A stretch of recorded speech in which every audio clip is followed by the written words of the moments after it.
Vamos falar agora sobre solução tampão. Uma solução tampão ela é formada por um sal e seu ácido ou uma base e seu sal.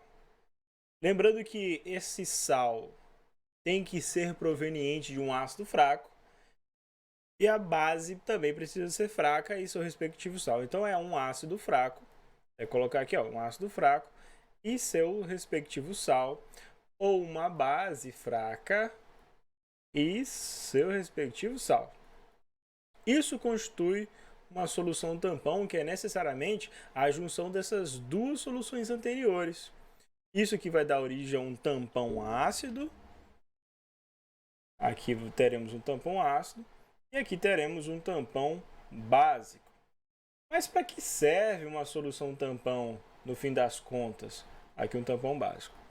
O lance é que a solução tampão ela é capaz de manter-se inalterada em relação ao pH, mesmo sofrendo agressões de ácidos e bases fortes.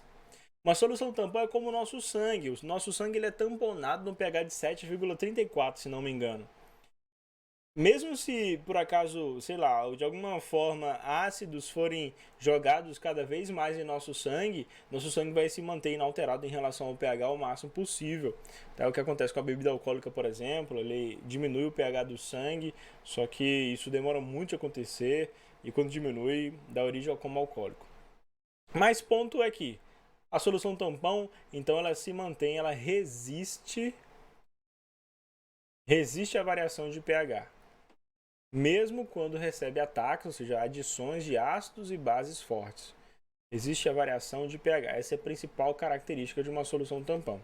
Então, como seria um tampão ácido aqui? Que história é essa de ácido fraco e seu sal? Deixa eu mostrar para vocês. Então, o tampão ácido, como exemplo, é o ácido etanóico, esse aqui, ácido etanóico orgânico, né? Tem um equilíbrio, já que é um ácido fraco, tem um equilíbrio, inclusive aqui é o Ka desse ácido, né? Em equilíbrio com a liberação dos íons acetatos e o íon hidrônio, H+, que é a mesma coisa de H3 ou mais, tá? Outra consideração é que no Enem vocês nunca verão H+ escrito, vai sempre vir escrito H3 ou mais, que é a mesma coisa. E o que seria um sal desse ácido? É, por exemplo, o acetato de sódio. O acetato de sódio também tem um equilíbrio de dissolução que dá origem ao mesmo íon acetato e o íon sódio+, sódio positivo. Como funciona então o tampão? Vou ilustrar com esse tampão ácido que temos aqui. Para esse tampão ácido, se por acaso jogar um mais ácido aqui dentro, por uma questão de atração eletrostática, esse H+ vai ser atraído pelo íon acetato e vai voltar a ser ácido etanóico. O que faz com que esse íon H+ não fique disponível no meio, por isso que o pH não muda. Por isso que a solução tampão resiste à variação de pH. Os íons hidrônio e hidroxila que são jogados lá dentro são capturados e não permite que haja variação. Se por acaso jogar uma base nesse tampão aqui, jogar uma hidroxila aqui, tá lá o tampão funcionando, esses dois equilíbrios. Lembrando que isso aqui está tudo misturado num recipiente só, tá? São duas soluções juntas em um recipiente só. Peguei hidroxila e joguei hidroxila no meu tampão. Atração de cargas opostas, né? Minha hidroxila vai ser atraída pelo hidrônio lá do ácido fraco e vai virar, sabe o que? Hidroxila com H+ vira H2O, o que mantém o pH também inalterado, afinal forma água, a água é anfótera, né? Não vai mudar o pH do meio. Por que a hidroxila não foi atraída pelo sódio? Até que poderia ser atraída pelo sódio, as cargas opostas se atraem, mas o resultado disso aqui é a formação de uma base forte, NaOH, e essa base forte, NaOH, já vou sair da frente, essa base forte NaOH, ela rapidamente retorna a ser Na+ e OH-, retorna a ser hidroxila. Então funciona essencialmente assim o princípio de uma solução tampão. Mostrei aqui o tampão ácido, o tampão básico é absolutamente o mesmo princípio. Uma das formas bem interessantes quando a gente fala de tampão, um critério interessante e importante é o cálculo do pH de um tampão. E o cálculo de pH do tampão obedece a essa expressão aqui que é chamada de equação de Henderson-Hasselbalch. Equação de Henderson, até os nomes são grandes, vou até demorar aqui escrevendo, Henderson-Hasselbalch. O princípio é que o cálculo do pH de um tampão depende do pKa, mais a razão, o log da razão entre a concentração do sal e o seu ácido. O tampão básico vai depender do pKb mais o log da razão do sal e da concentração da base, sendo que já que é uma base, a gente acha primeiro o pOH. Vamos aplicar isso aqui na prática. E o que é pKa e pKb? Eu já falei para você anteriormente que P, né, toda vez que aparece P, é menos o log. Um pKa, então, é menos o log do Ka. E essa função menos log você pode fazer pela manha que eu passei para vocês lá na parte anterior desse nosso mesmo módulo. Se você não viu o módulo manha do cálculo de pH e pOH, assista aí para entender como isso aqui pode ser feito usando a manha. Vamos dar um exemplo disso? Então vamos supor que eu tenho um tampão ácido. Aliás, eu já dei um exemplo de tampão ácido anteriormente, né? Deixa eu dar um exemplo agora com tampão básico, até para a gente exercitar outras áreas desse conteúdo. Então, um tampão base, um tampão básico, que é feito de hidróxido de amônio.